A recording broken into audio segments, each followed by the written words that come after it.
नारेला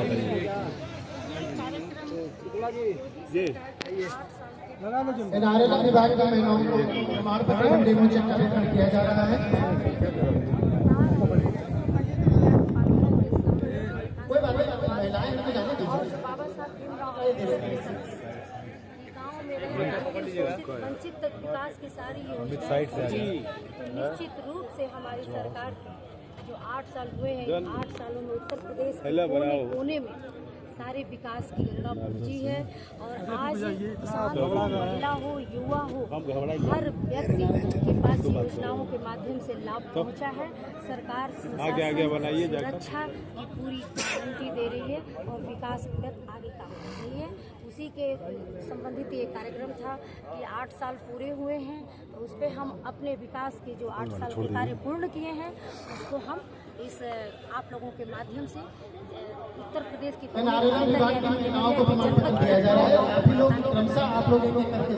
अखिलेश यादव ने कहा है कन्नौज में वो चित्र पार्क बना रहे हैं और भाजपा के जो लोग हैं, सरकार है, वो गौशाले बना रही है। भाजपा वो दुर्गंध का मतलब पर्याय बन गई है और हम लोग सुगंध की राजनीति करते हैं। क्या कहना है इसको लेकर? गौशाला को उन्होंने दुर्गंध से जोड़ा है। समाजवादी पार्टी के मुखिया हमेशा ही ऐसे उल्टे बयान देते हैं, क्योंकि विधानसभा के अंदर वही गायों की और बछड़ों की बात करते रहते हैं रात दिन।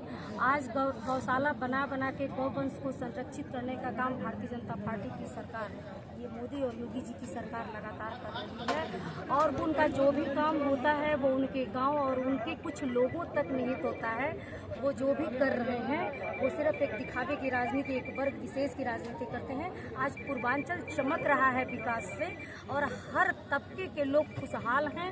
हमारी बहनें, किसान, युवा, उद्यमी और बिजली, सड़कें, हर चीज से आज उत्तर प्रदेश का पूर्वांचल जो है विकास की गंगा बहा रहा है।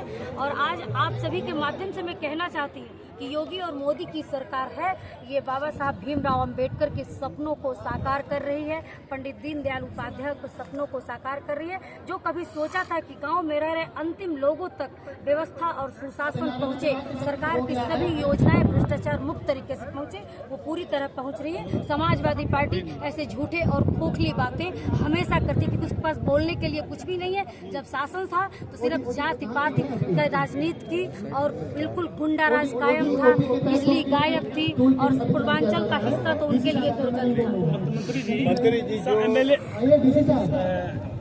एमपी में एक एमएलए ने, कांग्रेस एमएलए ने कहा है कि साधु संतों की तुलना वो सांड से की है, क्या कहेंगे इस पे? उनका मति जो है भ्रष्ट हो चुका है और हमारे साधु संत महात्मा इस देश के पूजनीय हैं, उनके हम सभी आदर करते हैं और इस तरह का बयान वो देंगे ही, क्योंकि आप देखें कि रामलला का मंदिर बना, उसके भी उन्होंने टिप्पणी की। इतना भव्य दिव्य नव्य संगम का जो हमारे सभी लोग जाकर के डुबकी लगाए हैं प्रयागराज में, उसकी भी उन्होंने आलोचना की, फिर चुपके से जाकर डुबकी भी लगाई।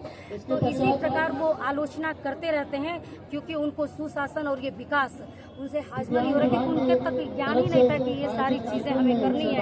अपने शासन में वो मस्त रहे और सिर्फ जो है सैफई का विकास करते रहे। और सैफई में क्या ही बताऊं, सैफई महोत्सव होता था तो उसमें क्या क्या चीजें होती थी। आज तो जनपद के 75 जनपदों में विकास का महोत्सव होता है और जनता, किसान, महिला, युवा, उद्यमी सब उसमें आते हैं, यानी कि बराबर का बराबर विकास हो रहा है। वो ऐसे ही बैठ के देखा करें और उल्टे पुल्टे बोला करें। जनता जो है सब देख रही है, समझ रही है, उनको शासन को भी देखी है और पहचान रही है। मंत्री जी, एक छोटा सा सवाल, जो कल करणी सेना ने जो हंगामा किया है सांसद के आवास पर, उसको लेकर अखिलेश यादव ने कहा है कि चूंकि सांसद दलित है इसलिए हमला किया गया है, जानबूझकर और प्लानिंग करके एक दलित के ऊपर ये हमला है, क्या कहेंगे? कोई सांसद और विधायक दलित और उसके श्रेणी से बहुत ऊपर उठ के होता, वो एक जनप्रतिनिधि होता है। लाखों लोग जो वोट देते हैं सिर्फ एक जाति के वोट नहीं देते हैं, सभी लोग वोट दे के जनप्रतिनिधि बनाते हैं। और राणा सांगा जैसे महापुरुष के ऊपर उन्होंने इतनी खराब जो टिप्पणी की है, उनको इतना गलत बताया है, तो आम जनता है, आम जनमानस से कहीं ना कहीं गुस्सा आया होगा, कुछ ऐसी बात हुई होगी।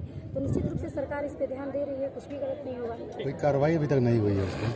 निश्चित रूप से योगी सरकार पे भरोसा रखें, कोई गलत करेगा तो बचेगा नहीं, कार्रवाई जरूर।